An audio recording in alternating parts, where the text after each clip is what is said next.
Here's your daily news roundup from 97.9 WGBW. From the 97.9 WGBW newsroom, I'm Connie Fellman with this local news update. The Packers are back on top after yesterday's 27-20 win over the Giants. The victory came at a cost, though, with running back Josh Jacobs leaving the game early in the second quarter with a knee injury. In his post-game interview, Coach Matt LaFleur said he was extremely happy with the win and the way the team found a way to get it done despite adversities. The Packers host the Vikings next week at home.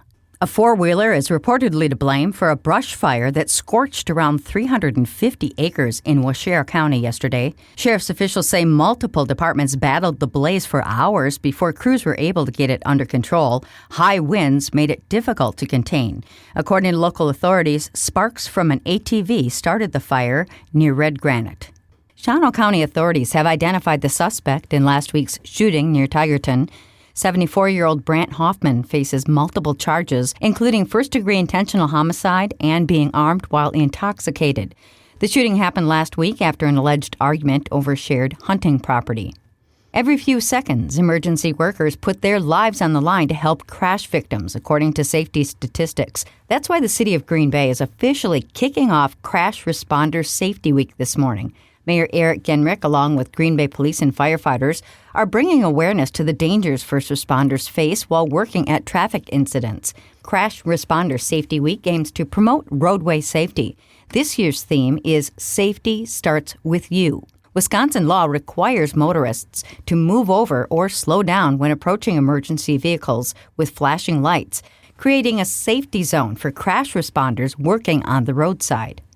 Authorities have confirmed the two people killed in a house fire in Howard last week were twin sisters, 26-year-old Haley Ann and Kayla Lynn Fritch. The medical examiner's office is still working to determine the exact cause and manner of death. The Howard Fire Rescue Department had previously confirmed that several house pets also died in the fire. Wisconsin Democrats have introduced a bill that would lower utility costs at a time when 1 in 4 Americans struggle to afford their energy bills.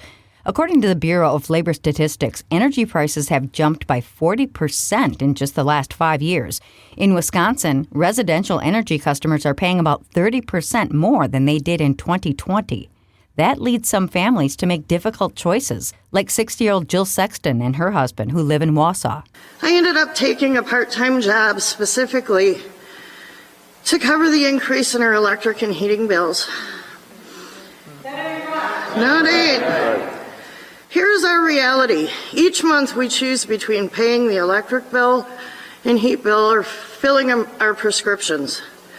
Some months I don't buy the medication. Some months we stretch food until the very last day.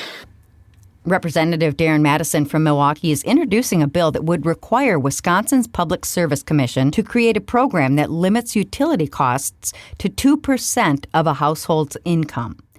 The bill, however, would need Republican support to go up for a vote and pass, which is unlikely in the state legislature. With news at the top and bottom of the hour, all day and on demand anytime at WGBW.FM, I'm Connie Fellman, 97.9 WGBW News. A Packers win in New York. Hi, I'm Mike Clemens with sports from MetLife Stadium, where the Packers held on to beat the Giants 27-20 with just 3 minutes left to play. Jordan Love rolled to his right and hit rookie receiver Savion Williams on a 33-yard pass to set up the winning touchdown. Yeah, no, we ran in pretty much stop routes if you think about it. Kind of went off schedule. I was in the pocket, had time, didn't like the obviously initial read and just went on scramble drill. Told him to go deep and he did a good job kind of wheeling up and just threw him up, 50-50 ball. He went up and made a big-time catch for us. So just a really phenomenal play by him. So the Packers improved to 6-3-1. Next week, they host the 4-6 Minnesota Vikings. Matt LaFleur. Bottom line is we overcame a lot of adversity and found a way, and that's sometimes what it takes in this league.